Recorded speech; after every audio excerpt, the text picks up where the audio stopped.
rồi chỗ này chỉ cái gì nên cho sao đỡ nó lại rồi ok là bé nó lớn quá nhiều tên sử dụng tên cho trả số dạ khơi ta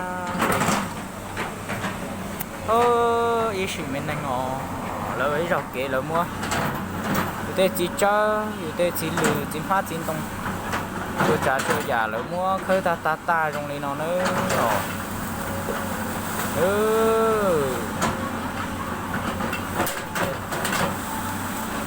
sang có tao nhớ tới chơi chơi lỡ tôi thì lỡ ô đi về vài lên đó nữa đó mới không dư nữa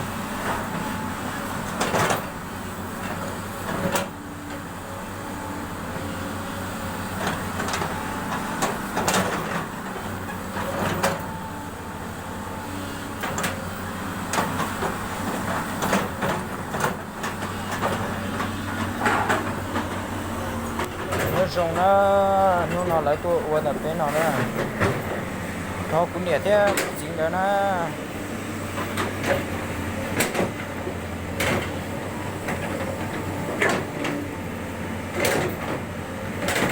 bây giờ chế nhau thì nó háo xí nè khó ngon nè bây giờ chế nè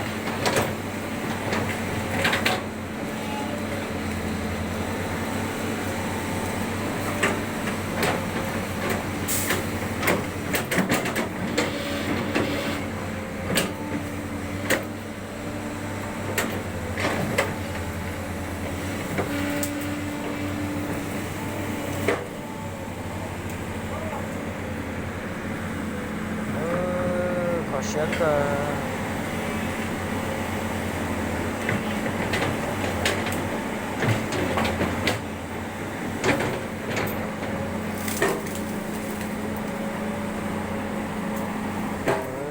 alo có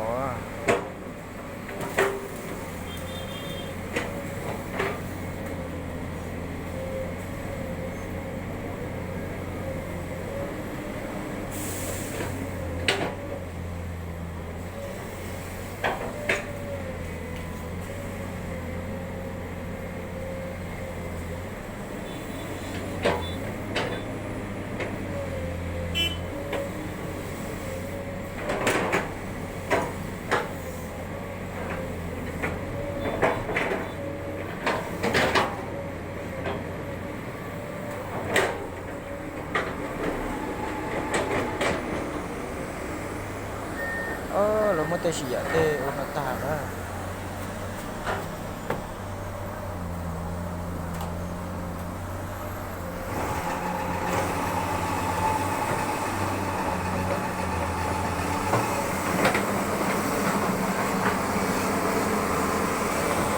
yo chào biệt ta đấy nó tôi chỉ trả thế này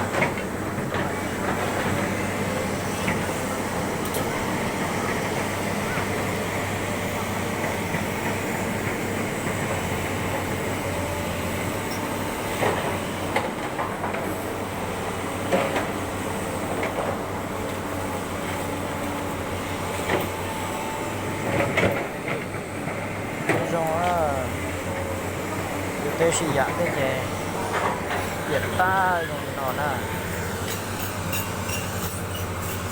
cái lúc trẻ thì nhớ đến thì nó sẽ này đến bọn nó sẽ này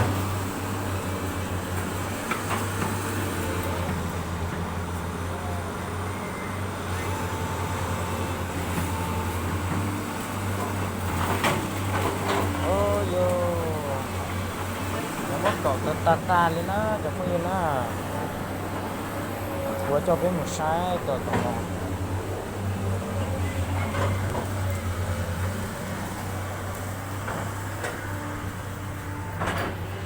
mà lấy cho cái một sai nhà nè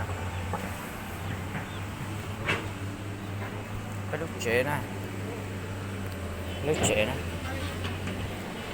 biệt ta nó nhớ đâu có một cái máy nào hả nhớ đâu có một cái máy nào còn một con này đó, mấy chị này sao tay làm dạ? Mua quá.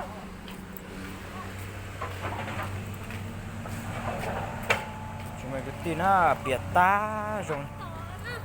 别打容易那有的金马金东做这做呀，那别的打容易那开了我听包容易了，东西了容易打。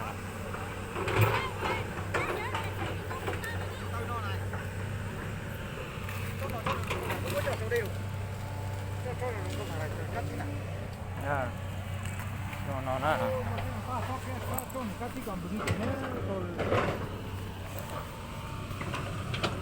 Nhìn nhau nó hả? Nhìn nhau nó hả?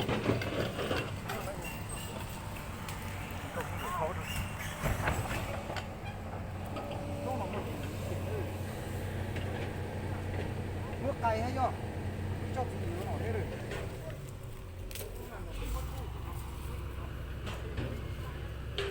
Kìa tuần ra à cho có chỉ tao mà khơi kìa à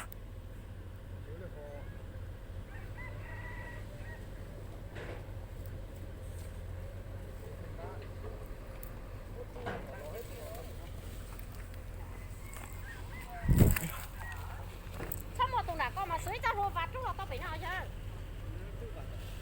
hô vạt chúng sưởi tàu à sưởi tàu thì còn lại uống lại không có sưởi tàu em Có tụi nhá. Tụi ai? Tụi cái uống của tao. nhưng dùng nữa trong máy bị nó cho cụ tao mất tàu vô đó cái con bà nó thở và biết chú cho một khi là thu bị thế chứ con Cho từ. sao bị ra số tổ nè Cho sốt tánh nó. là tôi biết ta đun vô luôn Mình cho nó phép phanh ở đây tàu vào lấy cô mua. Nó vàng này có ha. Nó đi vàng. không một cô sốt tại con chị không để nó sốt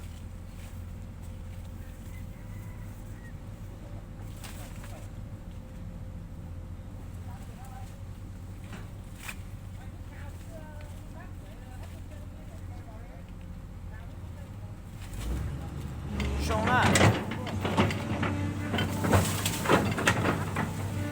con kép vào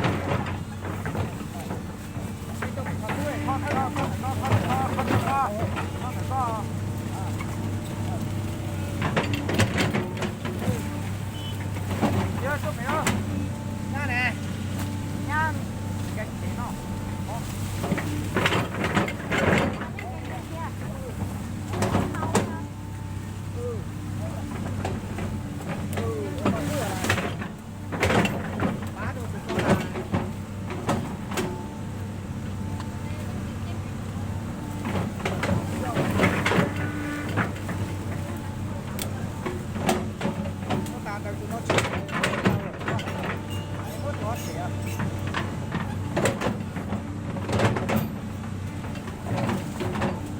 nó còn cái máy lò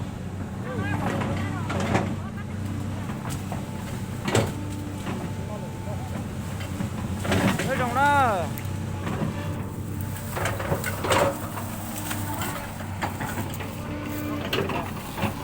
nó khít